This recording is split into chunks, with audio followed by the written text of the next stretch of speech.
What up, fish homie? Sorry, my room's a freaking mess. I don't even know if you can tell that well, but everything's all out of order because my parents' kitchen's getting remodeled. I'm selling a lot of my animals and I'm getting a whole bunch of fishing stuff. Long story short. Speaking of the fishing stuff, I will be making another video pretty soon talking about the next upcoming tournament. It should be in May. My buddy Chris, he was at the last tournament in March and he's donating a bunch of really cool stuff that I'll have to showcase for you guys. It's a fishing backpack and 2 stalker rods, 9-foot stalker rods with bait runner reels that are super sweet.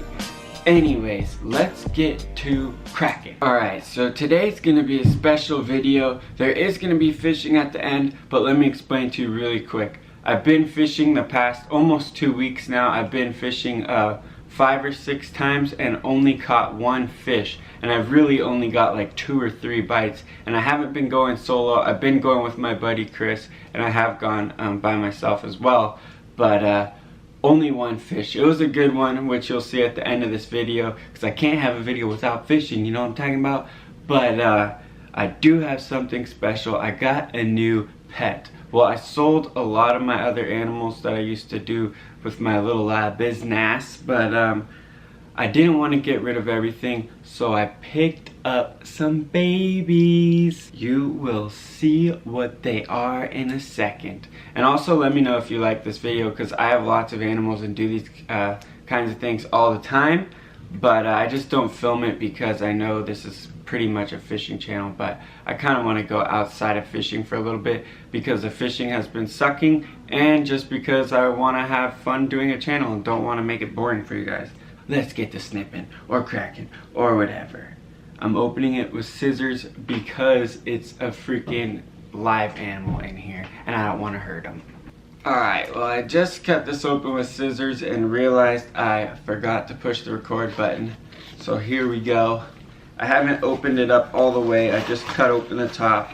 I know these guys can be a little rambunctious, so we'll see how well or how easy it is to film them.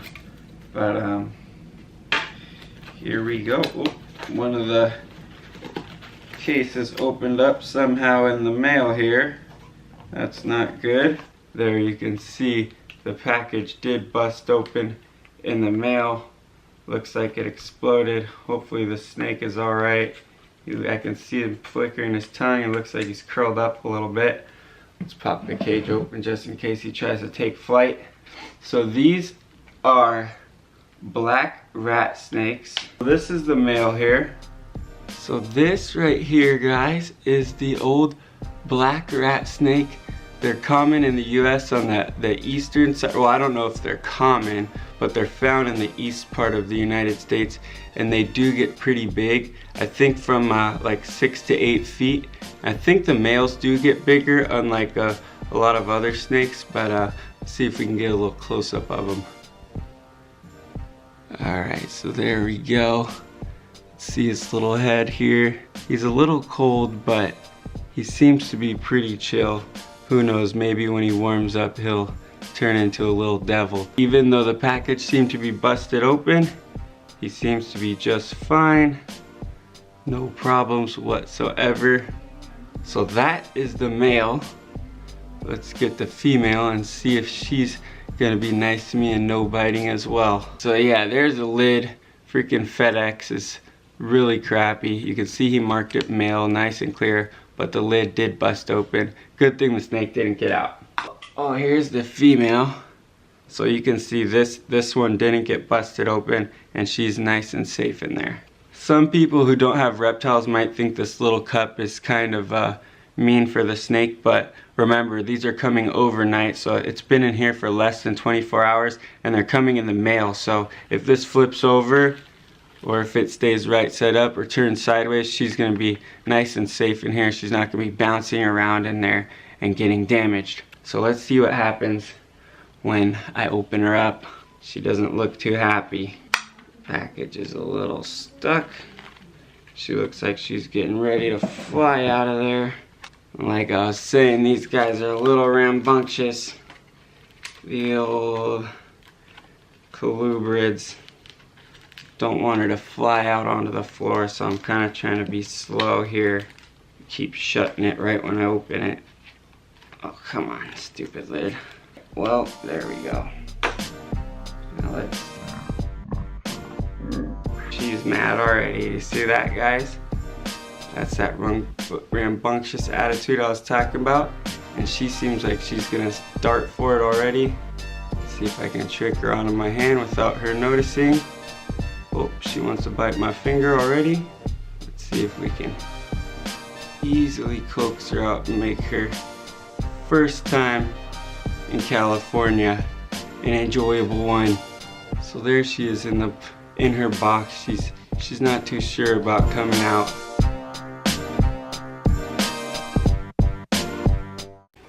Alright, there we go. So a lot of people sometimes mistake these for rattlesnakes because of whoop, she's getting a little attitude, because they rattle their tail really fast. But you can tell the difference obviously because they don't have a rattle, but they'll shake it in the leaves and stuff and it'll sound exactly like a rattlesnake, but obviously it is not. When these guys start to mature and get around like 26 inches, maybe a little more, they'll start to turn jet black. And these ones are a little bit special because they carry recessive genes.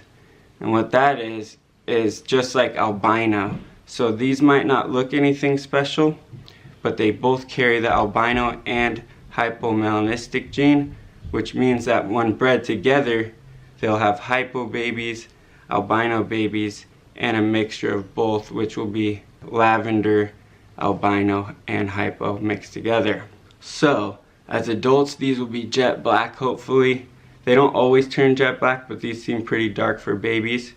But their babies could be a mixture of red, yellow, purples, blacks, whites, all kinds of different stuff. So looks can be deceiving with reptile genetics. Anyways, I'm gonna get these guys in their little setup and then show you what that consists of. So this is my little setup here for my hatchling snakes, or for some of them. Obviously not all of them can fit in this one rack, but this is one I kept in my room with some expensive snakes, and I just decided I might as well put the new ones in here. They're not expensive or anything, these are affordable snakes, but I just wanted to keep them in my room because they're going to be my only ones now. This one is a Woma python. I bred her myself. Well, she's not from me, but I had the mom and dad snake, and I hatched the eggs out and everything, and I've been raising her up for like a year. So that's her. She's pretty cool, but she can be a little devil. These are the new black rat snakes from Bartley Reptiles that I was just showing you. You can see the female searching out her new home. I haven't put a water dish or a hide in here yet, just because I don't have the hides. They're in the other room. But there will be a little hide and a little water dish in here. Once she settles in, I'll put the water. I just don't want her knocking it all over. Usually I put it in like after an hour or so. And then you can see in the back here, there's this striped tape and this reflective tape. That is called heat tape. So in the back, that's wired up to here, which is a little thermostat, and that controls the temperature that the tape will heat the little cages at. So that's why this female is sitting at the back. She's sitting on top of that heat tape, getting nice and warm. So here is the male. Let's see if he's still out. Oh, looks like he already went under the paper towel. There he is, kicking back over here. So let's get their water bowls and their hides in and give you a little update. So I got the little new black rat snakes cages set up. Let me show you how I do it. And this is not how you have to. I have this set up because I breed snakes. You can have them in a regular cage and everything, but I'll explain why I do it like this while I show you. So first of all, I keep them in these little shoe box sized tubs because little snakes don't do very well all the time in huge areas. People think they need huge cages when they're real tiny, but you'll notice when you try and put a tiny snake in a giant cage, they won't eat very much. They won't cruise around the cage. They'll find a little hole and they'll go in there and they'll stay in there. Keeping them in these little tiny cages makes sure that they're drinking water, they're eating food, they're exploring their cage, yada yada, and they feel comfortable because they're in a dark little area right off the get-go. The reason I use paper towels is because they're easy to clean right off the bat. If they poop on a paper towel, I can take off the top layer, or I can just change it right away. If the water spills, I can change it right away. It's just the ease of cleaning, especially when you have a lot of snakes like I used to have. Another thing you'll notice is there's paper towel rolls in the center for them to hide in. I use those for the same reason. If they poop on there or that gets wet, I can take it out, throw it away, and it's a perfect little hide for them. They can go in there, bundle up, and feel nice and tight and squeezed in, and they'll stay in there actually and use it just like a regular hide. I usually leave the snakes for about a week or two before I start handling them, if I'm going to handle them. These ones I probably won't handle as much just because I want to breed them. Like I was saying, they produce different color variations of black rat snakes, and that's the lavender albino version and the hypo version, and the mixture of those both as well. You can see the female has some pattern, but she's pretty dark already. And like I was saying, when they're adults, they will turn jet black, and they can be anywhere from 6 to 8 foot. So those are my new black rat snakes, and I guess I'll show you guys a little bit of fishing here too. Also, if you have any questions about reptiles, let me know. I've been breeding reptiles for quite a while now, and I've had all types, from really cheap kinds to really expensive kinds. And I've had morphs, like different color variations like I was explaining, and I've had just really rare ones like my Madagascar tree bows. Those were pretty dang rare and a little expensive. And then I have things like these black rat snakes and the Woma pythons, which can be affordable for everyone, but with different color variations they can be pretty expensive. Well, the Womas don't have different color variations, but the rat snakes and other colubrids like that do.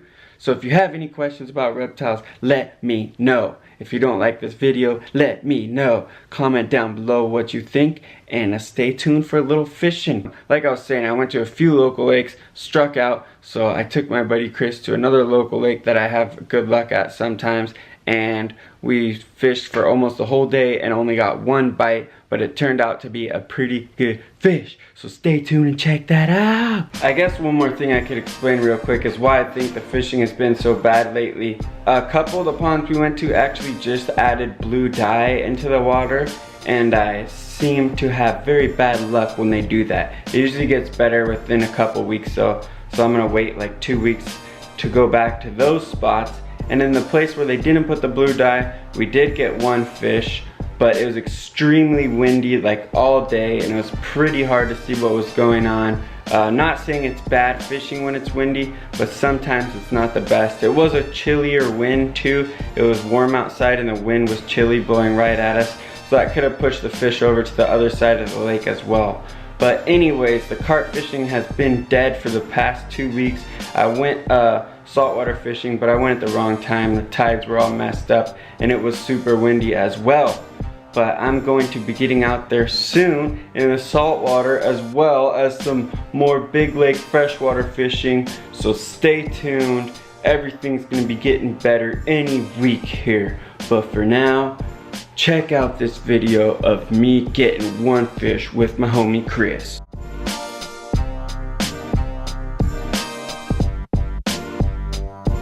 I'm out here with Chris.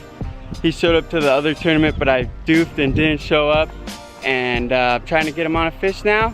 We freaking went to a lake yesterday and didn't get anything, and I went the day before and didn't get anything, so we changed it up, came to a new lake.